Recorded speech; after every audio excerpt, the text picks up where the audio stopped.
Assalamualaikum warahmatullahi wabarakatuh, teman-teman sekalian.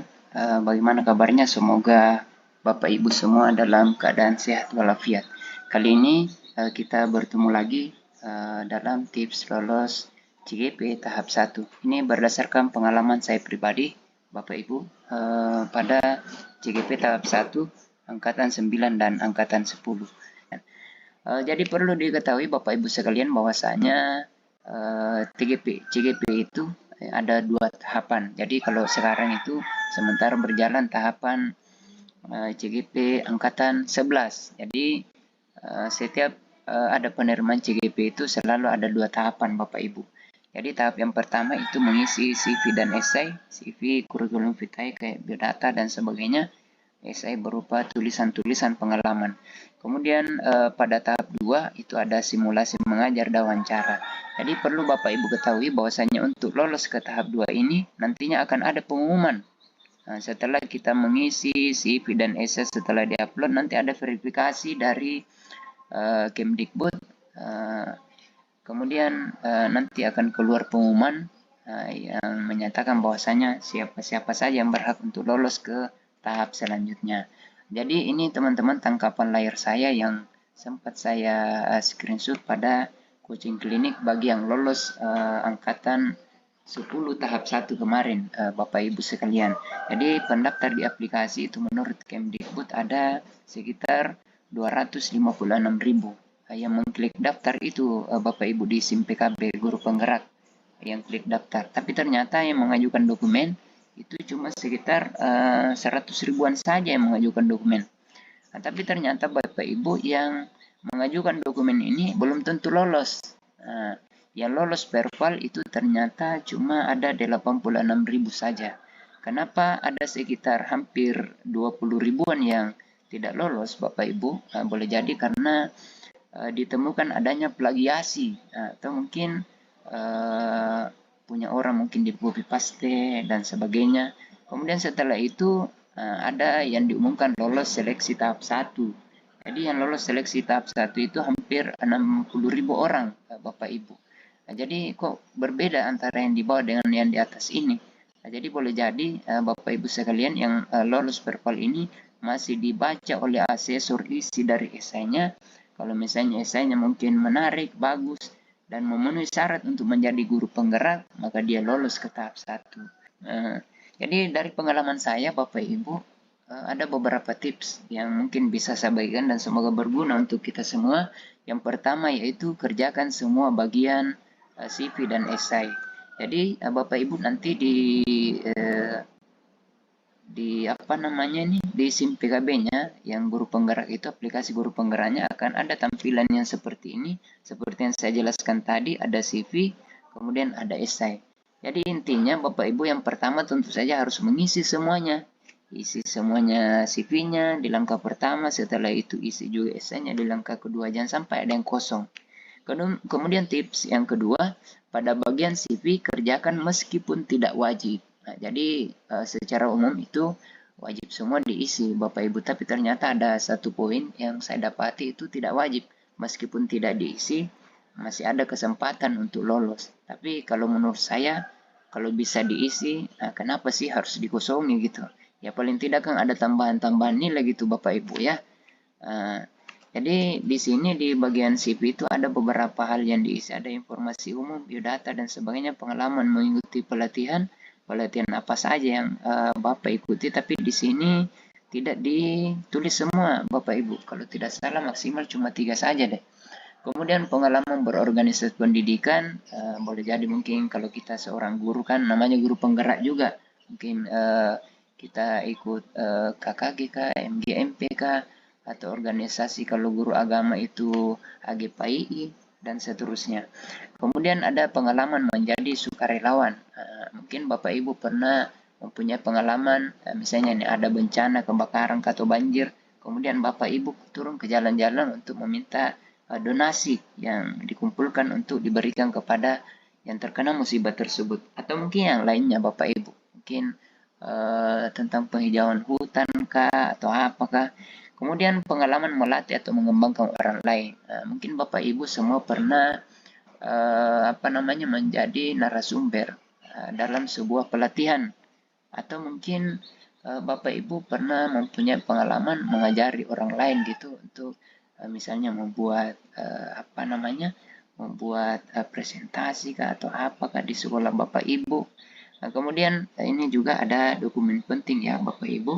Dokumen penting itu isinya ada foto nanti yang diupload, KTP, ijazah. Saya kira itu paham semua ya cara pengisiannya Bapak Ibu ya. Karena kalau misalnya mau tahu cara pengisiannya mungkin bisa di lain video atau di video-video lain yang banyak bertebaran di YouTube. Ini Bapak Ibu ada di sini surat rekomendasi yang ternyata tidak wajib meskipun kita tidak upload. Meskipun kita tidak upload, masih ada kesempatan untuk lolos dan bisa dikirim ini pengajuannya. Tapi bagi saya itu mending dibuat saja Bapak Ibu ya. Jadi surat rekomendasi ini kalau tidak salah ada boleh jadi dari teman sejawat atau dari atasan. Kalau saya kemarin di angkatan 9, saya minta surat rekomendasi dari kepala sekolah, alhamdulillah lolos. Tapi ternyata di tahap 2 tidak lolos. Nah, ini di angkatan 10 saya surat rekomendasinya tidak ambil dari kepala sekolah Bapak Ibu. Saya cuma minta dari teman sejawat. Alhamdulillah lolos juga. Jadi saya pikir apakah dari kepala sekolah atau teman sejawat, tidak ada masalah. Yang penting isi dari rekomendasinya tuh bagus-bagus yang menyatakan bahwasanya Bapak itu berkompeten untuk ikut guru penggerak. SK mengajar tidak ada masalah, RPP juga ada format, boleh copy paste dari RPP-nya yang Bapak Ibu kemudian diisi ke format konsep yang ada yang bisa diunduh pada halaman ini Bapak Ibu ya. Nah, kemudian tips selanjutnya yaitu jangan sampai kita mengcopy paste esai orang lain yang ada di internet atau yang sudah lolos. Nah, biasanya nih yang kebanyakan juga tidak lolos ya Bapak Ibu ya. Banyak yang meminta esai dari teman yang sudah lolos guru penggerak angkatan sebelumnya, kemudian di copy paste aja gitu. Atau mungkin ada yang mencari di Google, di internet esai, kemudian di copy paste. Ada juga sih yang mengedit sedikit saja. Nah, tapi kalau menurut saya Bapak Ibu kalau sekedar dijadikan referensi tidak ada masalah. Tapi usahakan ketik sendiri supaya nantinya lolos dari aplikasi plagiasi atau similarity yang akan mendeteksi apakah betul-betul esai ini ibu yang buat, bapak ibu yang buat, atau mungkin dari orang lain. Jadi seperti yang saya sampaikan sebelumnya Bapak Ibu, di slide sebelumnya bahwasanya dari beberapa orang yang mengajukan ternyata cuma dari 100 ribuan orang yang mengajukan cuma ada 86 ribuan yang lolos verbal. Untuk angkatan 10 yang lalu ini. Nah, jadi itu boleh jadi karena ada sekitar 14 ribuan yang tidak lolos itu boleh jadi mungkin ketahuan plagiasinya atau mungkin ada yang tidak lengkap dan sebagainya Bapak Ibu. Jadi hati-hati ya, jangan sampai kita mengcopy paste punya orang. Kemudian Bapak Ibu tips selanjutnya yaitu kerjakan esai sampai memenuhi batas karakter. Nah, jadi pada saat Bapak Ibu mengisi esai, nantinya akan ada tampilan seperti ini. Misalnya untuk pertanyaan pertama di formulir esai minimalnya itu 500 karakter. Kemudian maksimal 5.000 karakter Bapak Ibu. Usahakan memenuhi 500 karakter ini minimal. Boleh 600, 700. Tapi saran saya kalau panjang juga sebenarnya bisa, tapi kalau saran saya yang penting to the point deh. Kemudian tips selanjutnya yaitu tunjukkan bahwasanya Bapak Ibu itu pantas untuk menjadi guru penggerak. Tunjukkan bahwasanya Bapak Ibu itu mampu menjadi pemimpin, mampu merubah atau mungkin melatih teman-teman Bapak Ibu untuk menjadi guru yang profesional di sekolah. Tunjukkan bahwasanya Bapak Ibu itu mempunyai integritas yang tinggi. Nah, contoh mungkin ini Bapak Ibu sekalian, ini contoh saya, esai saya di pertanyaan pertama, apa yang memotivasi Anda menjadi guru penggerak, dan selanjutnya. Jadi Bapak Ibu bisa menyampaikan apa yang memotivasi sehingga ikut guru penggerak. Intinya di situ Bapak Ibu tunjukkan bahwasanya Bapak Ibu mempunyai semangat yang tinggi untuk ikut guru penggerak dan sebagainya.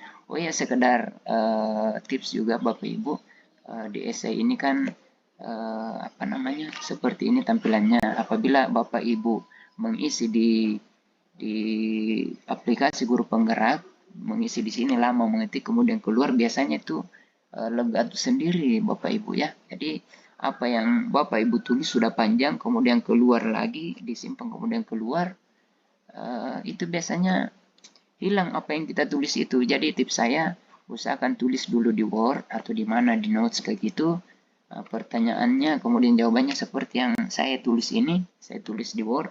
Nanti setelah selesai saya tulis semua, baru kemudian saya copy paste ke SIM PKB tadi, aplikasi guru penggerak tadi Bapak Ibu. Kemudian yang terakhir itu tentu saja berdoa Bapak Ibu. Ini sebenarnya yang pertama, tapi sekali lah. Jadi kita sebagai manusia Bapak Ibu itu cuma bisa berusaha, cuma bisa berikhtiar, selebihnya Allah yang tentukan. Tergantung dari agama Bapak Ibu sekalian. Kalau Muslim berdoa sesuai kepercayaannya kepada Allah Subhanahu Wa Taala. Bagian non Muslim berdoa sesuai dengan minta kepada Tuhan Bapak Ibu masing-masing. Saya kira demikian Bapak Ibu sekalian, mungkin tips yang bisa saya sampaikan pada kali ini.